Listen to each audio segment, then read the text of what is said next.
Hello everyone. In previous session we seen cause of biodiversity losses. There were four causes. First is habitat loss and fragmentation.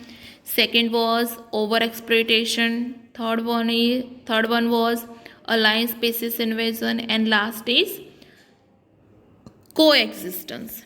Now we will move on our next topic. The topic name is biodiversity conservation, right? There are 2 points of biodiversity conservation. First is why should we conserve biodiversity? कि पहले हमको ये पढ़ना है, ये समझना है कि क्यों हमको बायोडाइवर्सिटी का कंजर्वेशन करना चाहिए, क्या रीज़न है उसके. There are 3 reason, right. And next second question है, that is how do we conserve biodiversity. So let us see first why should we conserve biodiversity. There are many reasons, some obvious and others not so obvious. कि बहुत सारे reason है but some reason that is obvious and some is not. So let us see the 3 reason. First is narrowly utilitarian, then second is broadly utilitarian, and third is ethical utilitarian, right. Let us see one by one. First we will see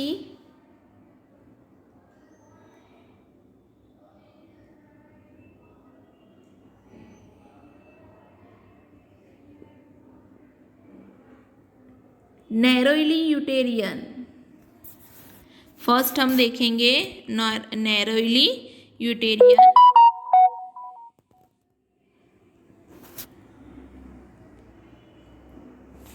narrowly utilitarian arguments for conserving biodiversity are obvious. हमने देखा था कि 2 reason होते, obvious and not obvious.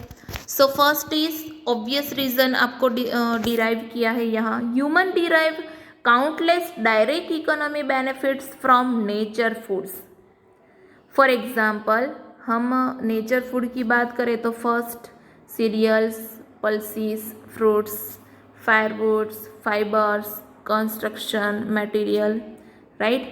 Industrial products like tannins, lubricants, dyes, resins, perfume, and product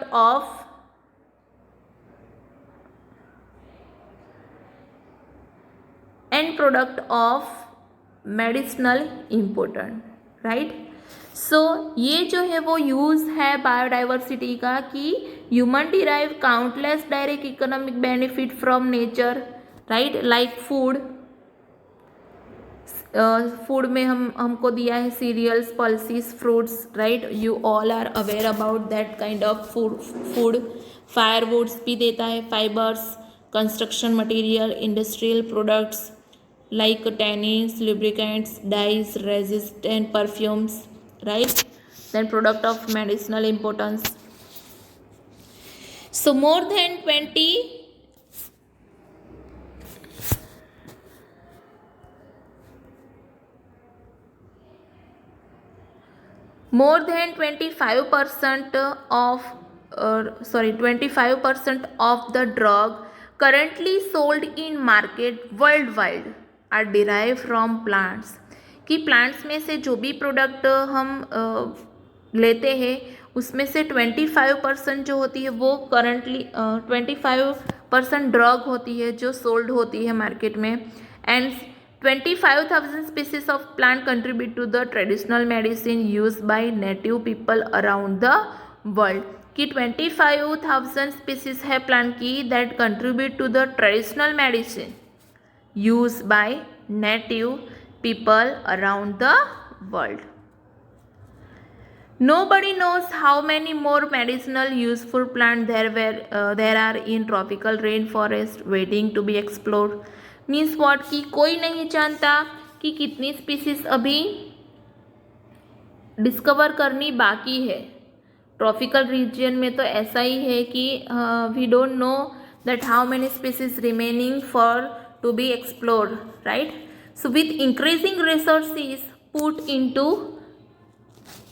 Bioprospecting means what? Exploring molecular, genetic and species level diversity for product of economic importance. Then nations endowed with rich biodiversity can expect to reap enormous benefits.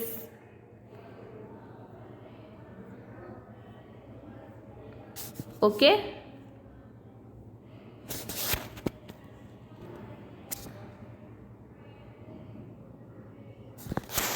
So bioprospecting means word आपको 1 marks में भी पूछा जा सकता है. With increasing resources put into bioprospecting means exploring molecular, genetic and species level diversity for products of economic importance.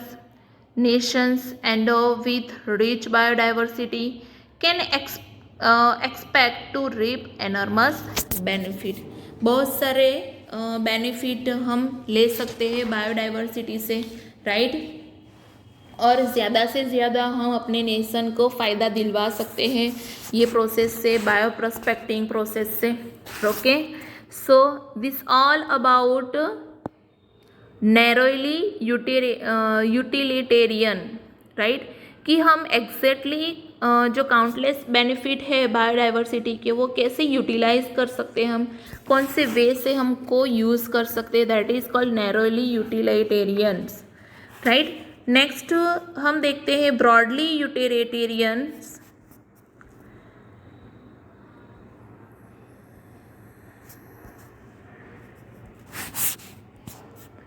Next, that is broadly utilitarian, right. This argument says that biodiversity plays a major role in many ecosystem services that nature provide. कि ये जो argument है वो बोल रहे हैं कि biodiversity major role play करती है किसमें, जो इकोसिस्टम सर्विस प्रोवाइड करती है, नेचर से जो सर्विस हमको प्रोवाइड करती है उसके according, right. The fast dwelling Amazon forest is estimated to produce through photosynthesis 20% of the total oxygen in the earth atmosphere. आपको नहीं पता होगा बट यहाँ लिखा है कि जो अमेज़न रेन फॉरेस्ट है वो Amazon rain forest is estimated to produce photosynthesis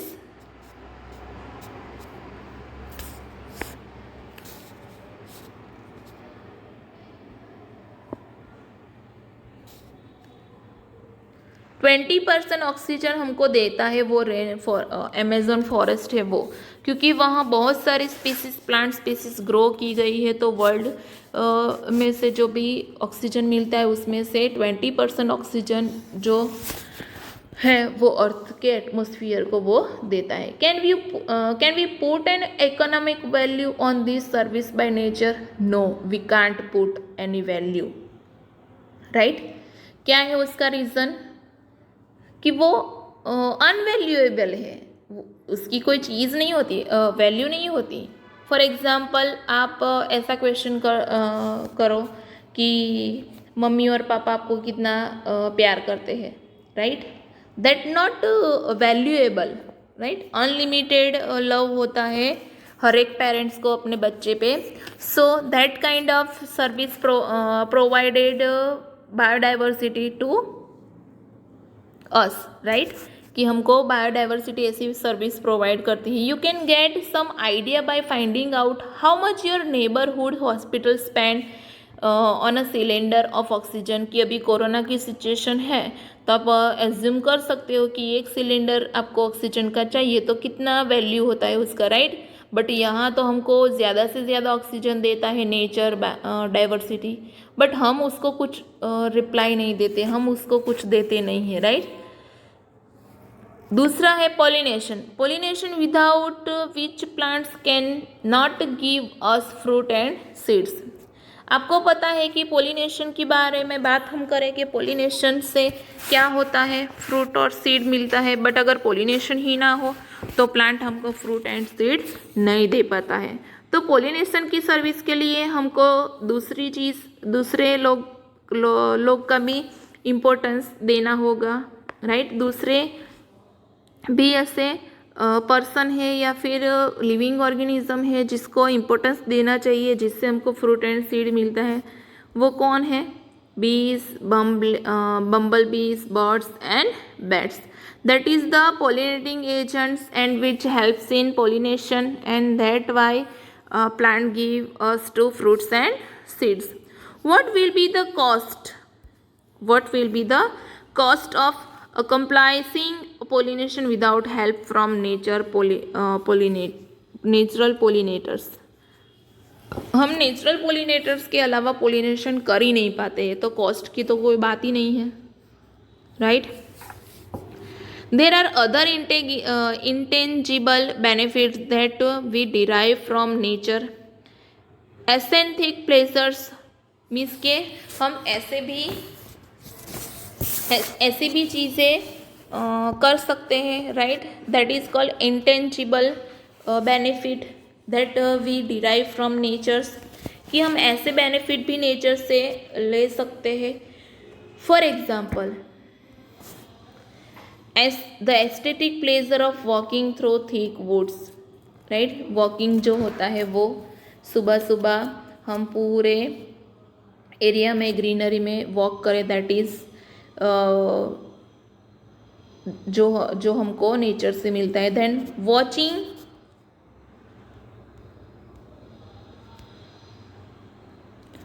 watching spring flower in full bloom और walking up to a bulbul song in the morning,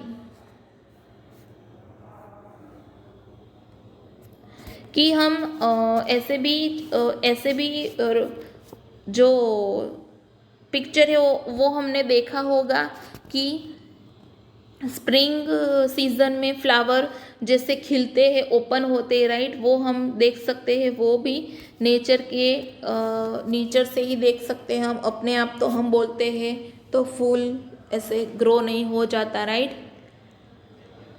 naturally ही वो सब चीज़ें होती है। देन बुलबुल जो गाती है वो हम सुनते हैं, राइट, और हम एंटरटेनमेंट लेते हैं, तो वो भी नेचर से ही होता है। बुलबुल को हम बोले सिंग अ सॉन्ग, तो वो सॉन्ग नहीं गाती, वो अपनी मर्जी से ही गाती है, राइट, तभी हमको सुनना पड़ता है। तो ये सब चीज़ें हैं जिसकी आप कोई प्राइस टैग नहीं लगा सकते उसके ऊपर, राइट। दैट इज़ वाई यहाँ बोला गया है this is the priceless and unvaluable चीज़ है, उसकी कोई वैल्यू नहीं होती उसकी सर्विसेज की, राइट। सो ये हो गया broadly utilitarian, right. I hope कि आपको समझ में आया होगा। Next and last that is ethical argument. Ethical argument means what? That argument for conserving biodiversity relates to what we owe to millions of plant, कि हमको बहुत सारे millions of plant, animal and microbe species है with whom we share this planet. कि ये जो ethical argument है वो क्या बोल रहे हैं कि प्लांट, मिलियंस ऑफ प्लांट जिसको हम बोलते हैं, एनिमल एंड माइक्रोब स्पीसीज जो है हमको जो भी सर्विस प्रोवाइड करती है उसके लिए हम उसके क्या है, ऋणी है, मीन्स के हम उसके ऊपर डिपेंड है, राइट। सो उसके बदले में हमको क्या करना चाहिए, उसको कंजर्व करना चाहिए, उसको अच्छी ट्रीटमेंट देनी चाहिए, right. Philosophically or spiritually we need to realize that every species has an intrinsic value, कि सभी स्पीसीज की एक अच्छी इंटरेस्टिंग वैल्यू होती है, राइट। इसके लिए हमको कुछ बदले में देना चाहिए, even if it may not be of current और any economic value to us, कि उसकी कोई इकोनॉमिक वैल्यू भी नहीं होती है, फिर भी हमको उसकी वैल्यू करनी चाहिए, राइट। ये आपको फिलोसॉफिकली या स्पिरिचुअली आपको समझा रहे हैं। So we have a moral duty, हमारी ड्यूटी, मॉरल ड्यूटी क्या है? We have a moral duty to care for their well being and pass on our biological legacy in good order to future generation, कि हम कुछ चीज़ नई नहीं बना सकते तो एटलीस्ट जो भी चीज़ है, जो भी बायोडाइवर्सिटी है, उसको कंजर्व तो करें, जिससे नेक्स्ट फ्यूचर जनरेशन को वो अच्छे से मिले. सो दैट इज़ वाई यहाँ लिखा है कि we have a moral duty to care for their well being. Biodiversity अच्छी रहे, इसकी केयर करनी चाहिए, उस right, that is the our moral duty. And pass on our biological legacy in good order to future generation, की future generation के लिए उसको पास ऑन करना चाहिए अच्छे से. सो ये हम आज हमने क्या देखा, why should we conserve biodiversity, की बायोडाइवर्सिटी का कंजर्वेशन क्यों करना चाहिए, उसको क्यों अच्छे से संभालना चाहिए, वो हमने 3 रीज़न उसके देखे, राइट. आई होप आपको समझ में आया होगा. नेक्स्ट सेशन में हम बायोडाइवर्सिटी कंजर्वेशन क्यों करना चाहिए, कैसे करना चाहिए, क्यों करना चाहिए, वो हमने देखा. How do we conserve biodiversity, there are 2 approaches, in situ conservation and ex situ conservation. That also very important question according to board examination, right. 3 marks में आपको पूछा जा सकता है, तो आपको उसके हिसाब से ही इसको पढ़ना है और समझना है, right. That we will see in next session. Till that, thank you.